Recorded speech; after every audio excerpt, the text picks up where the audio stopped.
positive message I'm going to share with you what works for me. Today I want to talk about perspective of life, being king of perspective. How you view your life is one of the most important things to life if you want to have a great life. There's a million ways to view life in order for you to be excelled in a positive direction, in a great direction, in the direction that's going to give you the best life possible. There's a million ways to do that. And today I find myself looking at it through this angle. Life is suffering. Regardless of who you are, life externally outside of you is going to bring suffering. The only way you as an individual is going to thrive in that type of environment that everybody's exposed to, you have to voluntarily suffer on top of that.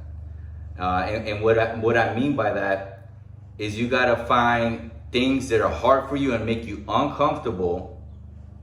Raise your hand, say, I volunteer to do those things. But by you volunteering to go that extra effort of suffering, it's gonna put more armor on your shield of mentality. Let's call it more armor as you attack this life that you're living. I'm 40 years old now, so there's quite a few things as far as events that I could look back and reflect on. And for example, when I was in my black hole of living life, and when I mean black hole was me being very uncomfortable with myself, me not liking myself, and me not knowing why. Not until I hit 35 years I started opening my eyes and looking in the mirror and doing all that stuff. But before that, I couldn't make sense of the world. I just knew I was miserable. But one thing that I am proud of myself is I always stuck myself into things that made me uncomfortable, and they're in different ways, shapes, and form. For instance, I raised my hand to join the military, and it wasn't just a regular time to join the military. It was this was when 9/11 happened back in the day with Iraq. I raised my hand. It was a time of war. I would like to say if a part of me wasn't uncomfortable with doing that, but I wanted to challenge myself, so I did that. And those were my heavy drinking days. Some of the darkest times is when I was consuming that alcohol. But after the military, I got out. As far as looking at it through the angle of me not being the best version of me yet, like I said, at 35 years old is when I started waking up and being happy with who I am. But during those days, the dark days where the clouds were over my head, after the military I got out, I was lost, man. I was lost because I no longer had a structured thing that I had to report to. Now there's nobody there to tell you do this, do that, and you doing it it's all on your own, everything, right? So I didn't have enough tools to combat a lot of things life had to throw me. So more things that I threw myself in that made me uncomfortable was I decided to pursue college. I was not a studious kid at all. I was one of the lowest averaging GPAs at my high school. I have the paperwork to prove it. But I challenged myself, went to school, and did that, right? And that was very hard for me. Other things after that is, I didn't know my head from my ass. Even though I was doing these things, I didn't like myself. If I were to really look in the mirror, I didn't like myself. I didn't like the way life was going. Yes, I was doing these things, but still, I knew something was wrong. I needed to get stronger. I just didn't know how to do it at the time. But still, staying on track here of what I'm trying to say is I threw myself in something that was hard for me, and I had to challenge myself in order to accomplish that goal. After that, I did a bunch of random things, and at the time when I finished those certain tasks, I would kind of look at it to a degree of failure, like, oh, why am I just quitting things?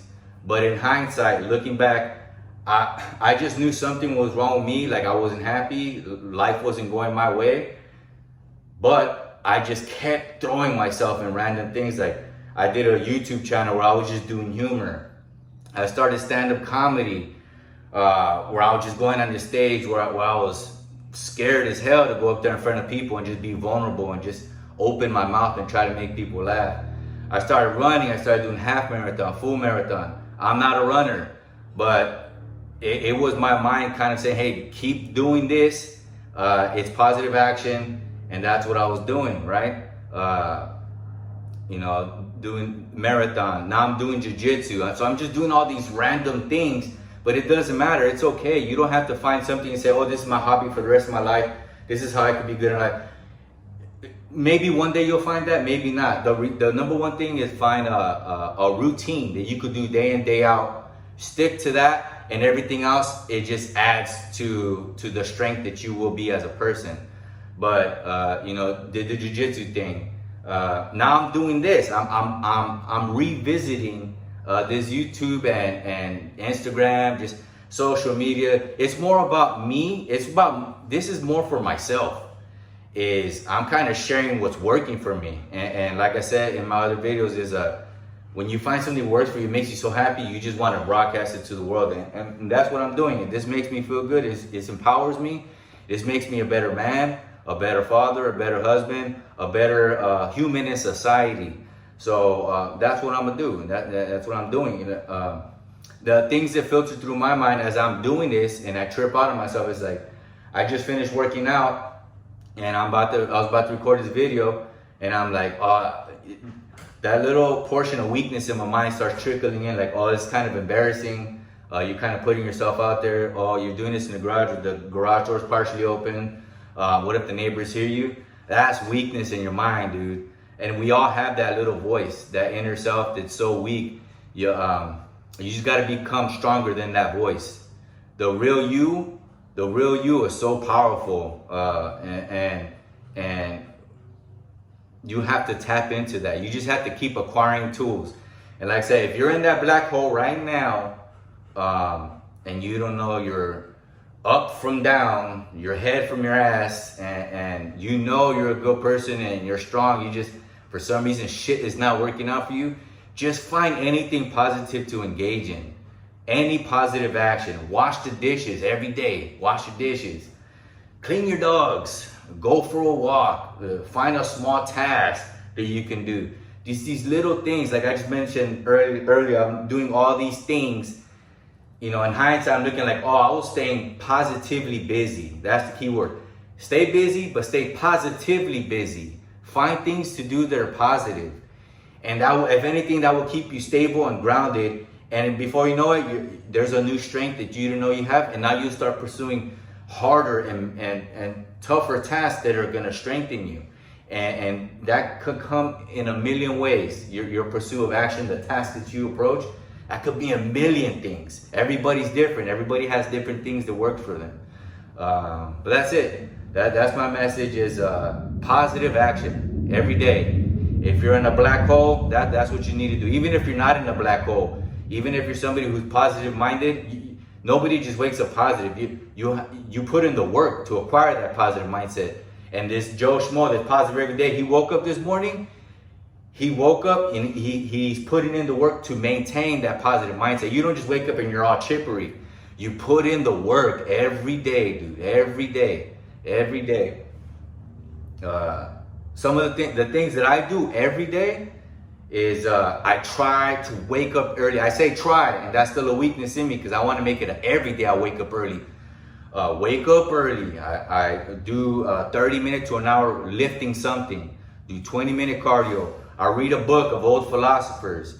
I hear a YouTube message that I really like. Let's call it affirmations. I wrote my own affirmation and I read that every day. Those are things that I do every day. And I pray to God every day. Pray to God. And I try to instill that in my family, and especially for my kids. They see me doing that every day. Guess what? They think that's normal. That should be normal. And unfortunately for a lot of people, that's not normal. That should be normal. But But you don't necessarily need to start that way. Getting a routine started, it can be difficult, especially if you're in a black hole. So right now, just one foot in front of the other, one positive action at a time, and you will be all right. You will be all right. You got this shit. Just keep it moving, all right? Keep your head up. Peace out.